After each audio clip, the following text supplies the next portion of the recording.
Hey guys, welcome to the kitchen.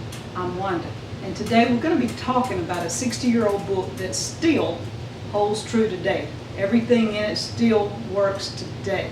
So, let's get to it. I'm going to be canning butter peas and my Mississippi cream peas, and we're going to talk about this book in a minute and how it's still relevant, even though it's made in 1960, it still holds true today. Alright guys, these are the bald blue books. This one was in 1960. Someone just sent it to me and I'm loving it. This one is 1991, 1999, and 2010. We're going to compare those and I'm going to show you the times in each one and show you this book, 60 years old, still good. Here I have my Mississippi cream peas. We're fixing to start with them, and the butter peas. That's what a butter pea looks like. They're fixing to go in. It looks like a speckled butter bean, but they're fatter. You just see how fat they are. We're going to be adding them to hot water. We're going to be parboiling them 3 minutes, and we're going to hot pack. Raw pack means you put them in your jars like this before they're ever heated. You don't heat them at all. You put them in raw. Pour hot boiling water. But we're going to do the hot pack. Hot pack means I'm going to put my peas in hot water, hot boiling water for 3 minutes and take them out, then put them in the jar and put fresh boiling water in it. Now these books, all of them, are consistent from 1960 to 2010. I don't have the 2020, but I'm pretty sure 2020s is consistent. If they held true for 50 years, it held true for 60. In the older book, 1960, it talks about hot packing to parboil them 3 minutes and then pack in your jars. And in it, the only discrepancy in all 4 books with the peas is that 3 of them talk about 35 minutes for pints, and the newest one says 40 minutes for pints. So I'm going to go the 40 minutes for pints just because, but I've always went 40 minutes. But I looked at times in all of them. So the book in 1960 is good today as all the others. The timing and everything I've looked at in them is amazing. And there's as much information in this book that is from 1960 as there is in the new books. It's just a smaller print, and the pictures are basically close to the same, just an older version of a canner and kitchen utensils, but it's all the same. And it gives all the same information it did in 1960. It's still today. They still use all this information. It's all still relevant, still good. So a book that is 60 years old is still going to be used today on my butter peas. And the water is getting there. What I'm going to do, because these peas are going to cool it down some, I'm going to go ahead and put them in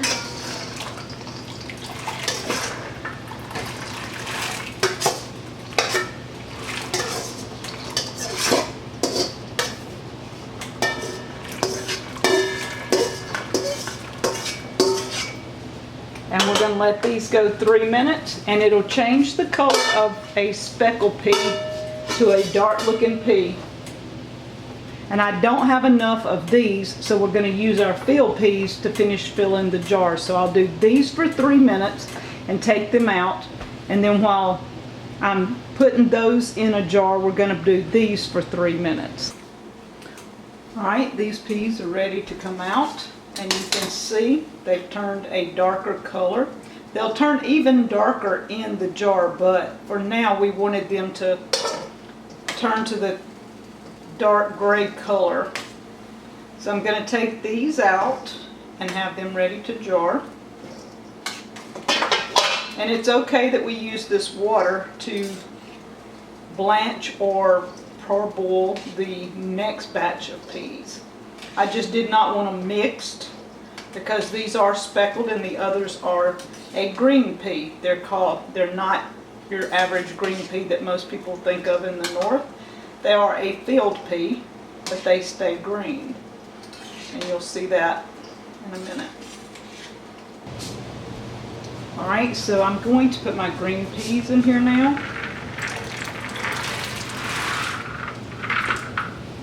And we're going to let those go for 3 minutes in boiling water.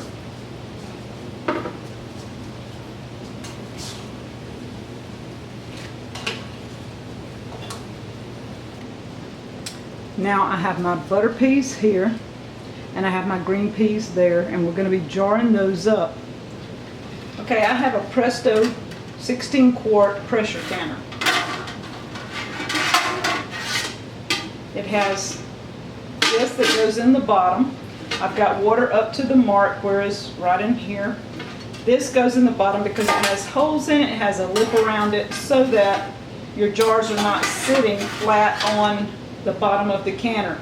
That is very important. Don't forget that part in your canner.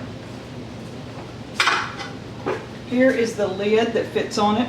It has a seal, and you want to replace this rubber seal at least every couple of canning seasons, if you can, a lot, because they will get brittle. And on top you have a gauge. Mine is not a number gauge, mine is a jiggler. This is 5 pounds of pressure. You add one of these, is 10 pounds of pressure, and that's where we're at here in Mississippi. And there's a third one that goes on if you're in a higher altitude and you need 15 pounds of pressure. That will fit on there. Once this starts going and it builds up pressure and this is on there, this little button right here will pop up, and then we'll regulate the temperature. I keep my jars in some warm water, kind of hot, steamy water, on about medium. Now that it's hot, it'll keep them hot. And I rotate those jars out. As I take one out, I'll put another one in. Now, I used to always, in all my old videos, you're going to see the lid and the ring in there. I always put them in there. I always had them hot.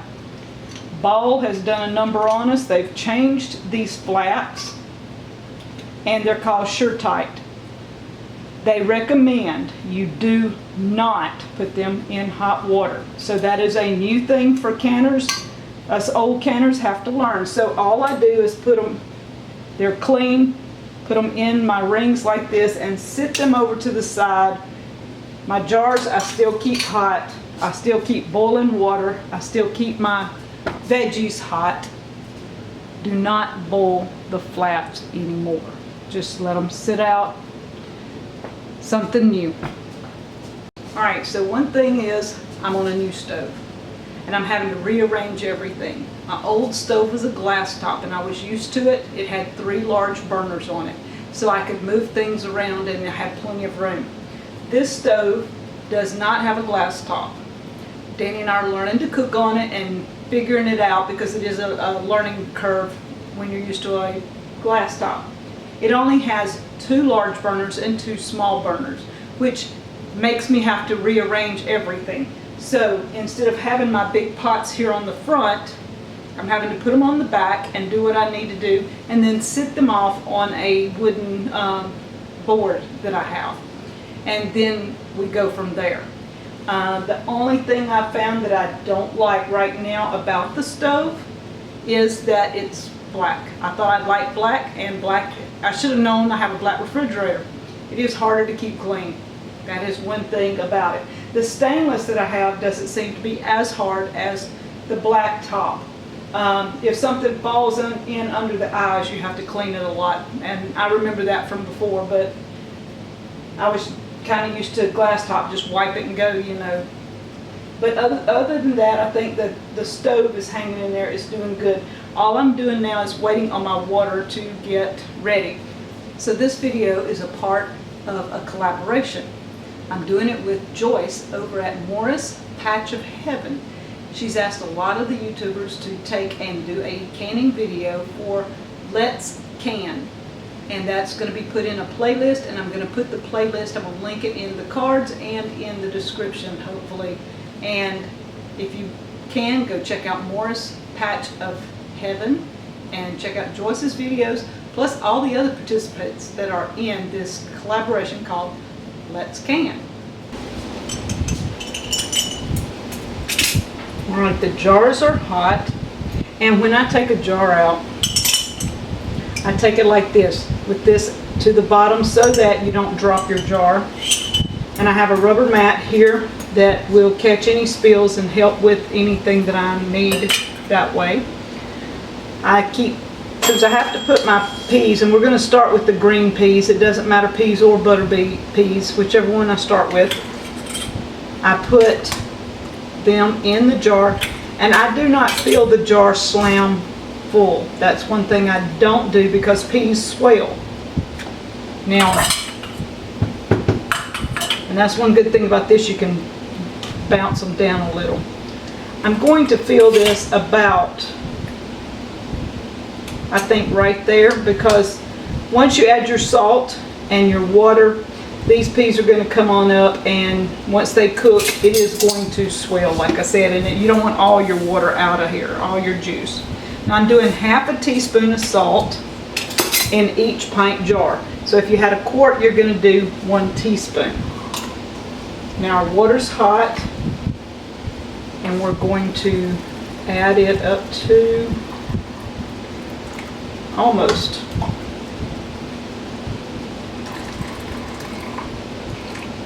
All right, that bottom ring right there is where I always add mine to.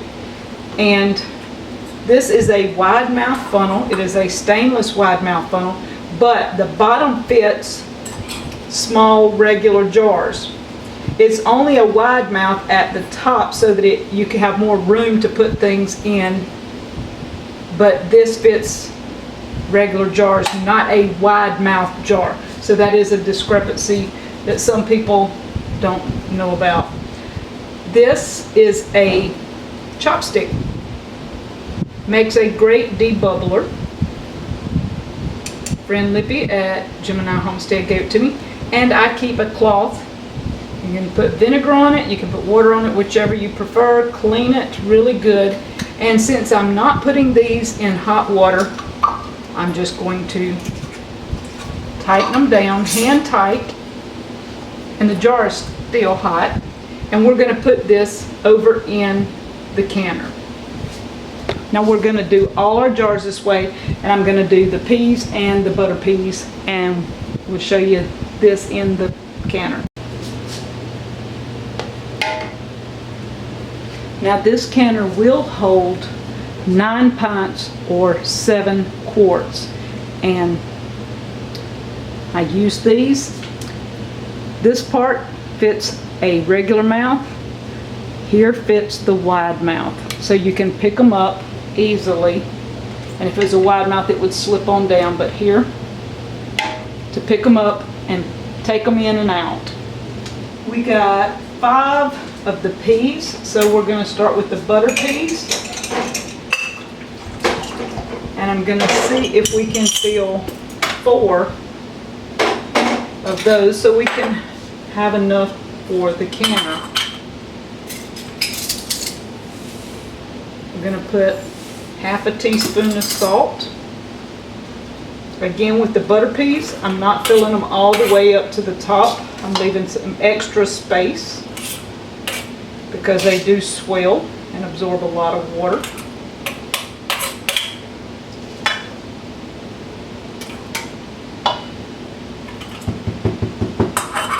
Okay, so they're about to this spot right here. I'm going to add our water all the way up to the fill line.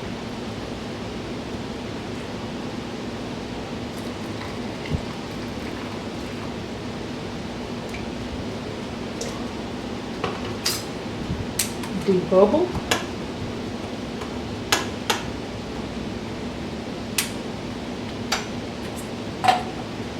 And wipe it. And add a ring.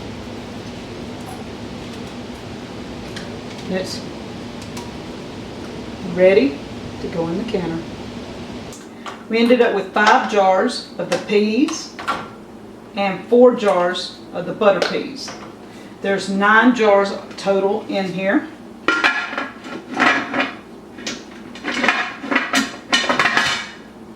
And when you get the lid on, you match the air up, put that on, and you do not put this on now. So we're going to turn it on high and wait for steam to come out the top. And once it starts coming out, we'll add this. We'll set the timer when it starts jiggling for 40 minutes, and we'll be ready to go. So when you're canning in a pressure canner, it does not matter if you put 2 things in there that are not the same. Basically, butter peas and peas are the same. They do can the same, so I'm not worried about that. But you can put 2 items, say if you put squash and peas in here at one time, they both can approximately the same amount of time.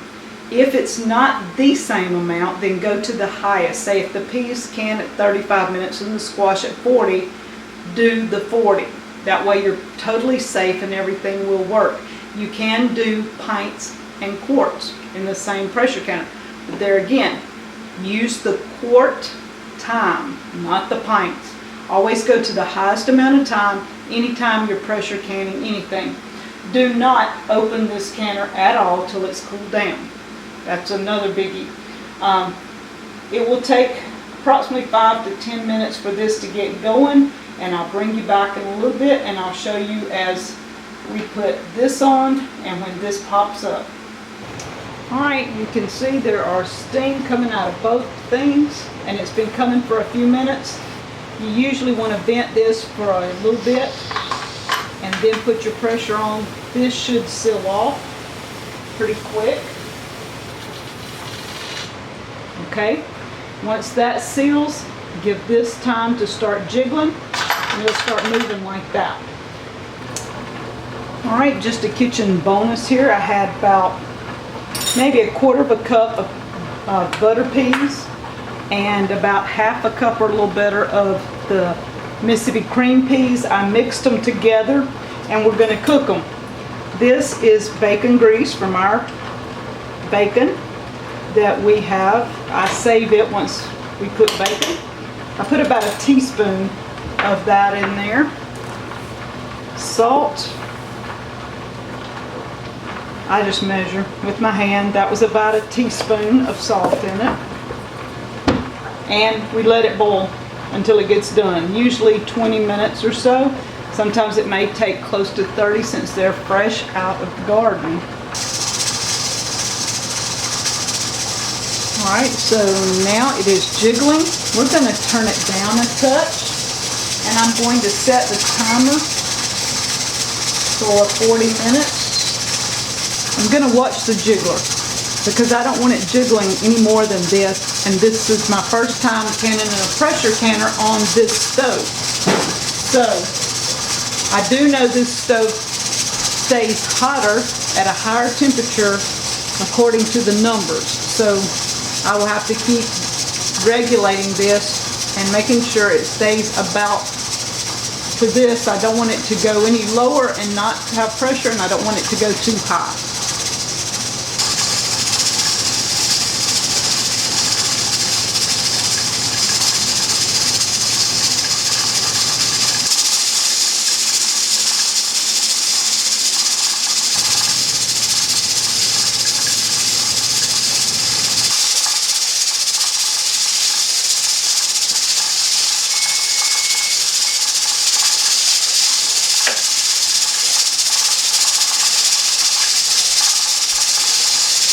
On my other stove, I always sat it on the edge so it could get air under it so it would go ahead and cool down.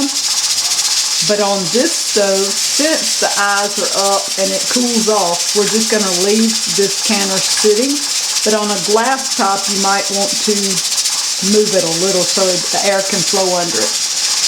But on this one, we're going to leave it alone. You see it's already starting to quit jiggling. And we're going to just not open it till this falls down. All right, this little valve here just popped down. That means there's no more steam here, and you can take that off. As long as that is up, steam will come out of here and you could get burnt. One thing you want to do when opening it is always open this side away from you. Do not open up, like if you open it like that, the steam goes that way. Don't open it toward your face and let that go, and then always turn it away from you because some water might drip, and you do not want that in your face or on your feet. Notice the beautiful color. Set them a little bit apart so that the airflow is there. So we had 4 butter peas. These are the field peas, the Mississippi cream peas. And now we wait on them to pop, which means they will be sealed. It's been about 30 minutes, and so far I've heard quite a few pops. I don't know if all of them are sealed or not, but most of them are. The way you can tell, there'll be an indentation. It'll suck that lid down, and if it hasn't sealed, I think most all of them have, it'll be popped up. You'll see it'll be rounded on this. Now with these new lids, do not get them hot. I've heard quite a few people say they've had issues with them. If they put them in hot boiling water, they do not seal. So do not heat them. That's just coming from an old canner learning new ways. So guys, the Ball Blue book has been around for 110 years. And the reason I know, this book right here that I have was done in 2010. And in it, it talks about it being a special 100-year edition. So that would mean they started in 1910. This book was done in 1960. So that would have been 50 years when this book was put out. And I want to read you a little bit from both books that is in the front of it. And I don't have the 1910, so I don't know what they put in the first books that they put out. But in 1960 it says, "A Promise Kept." The editor of the first Ball Blue book promised that new recipes and information would be included in future editions to improve and enlarge its scope of usefulness.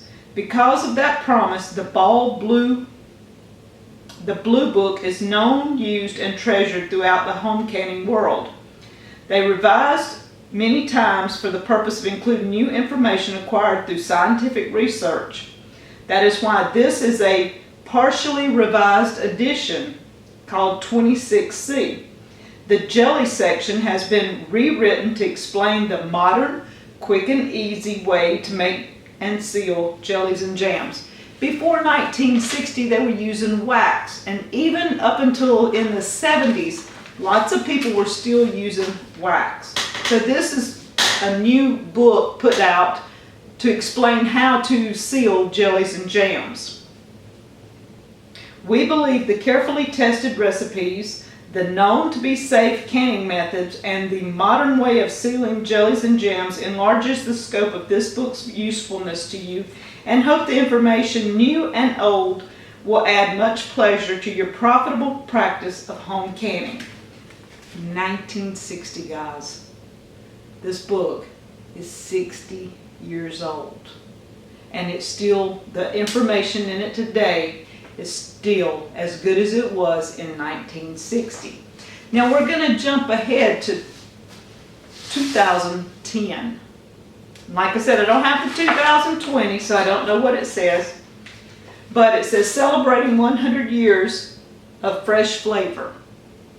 100 years ago, the Ball Corporation published the premier issue of the Ball Blue Book Guide to Preserving.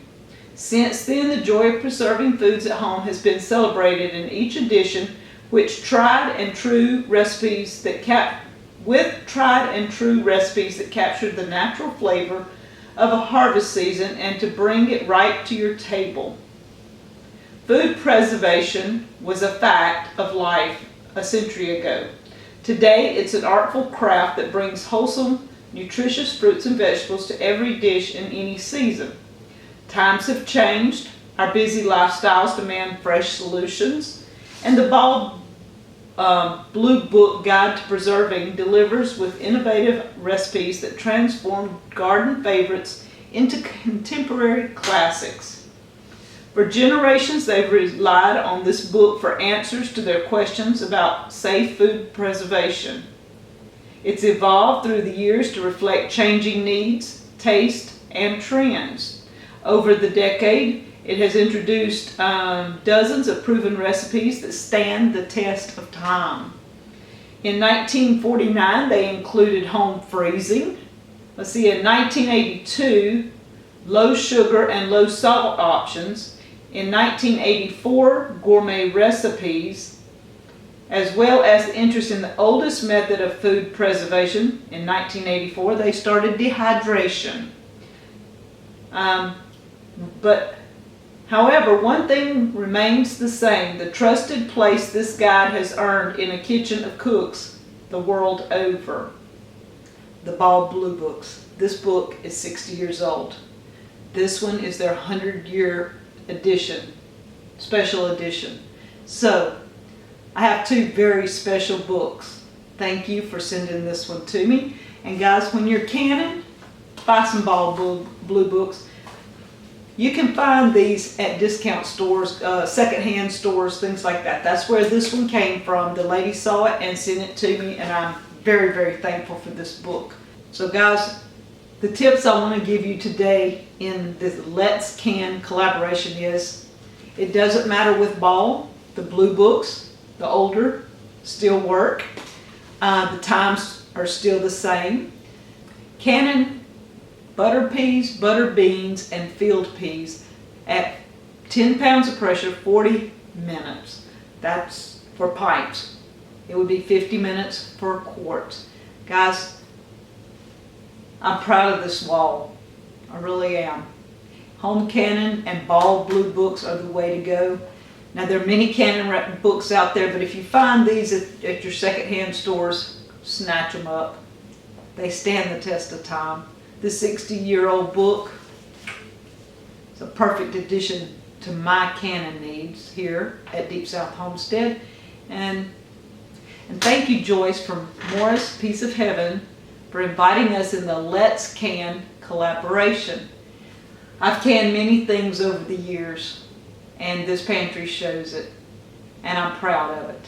So thank you guys from Deep South Homestead.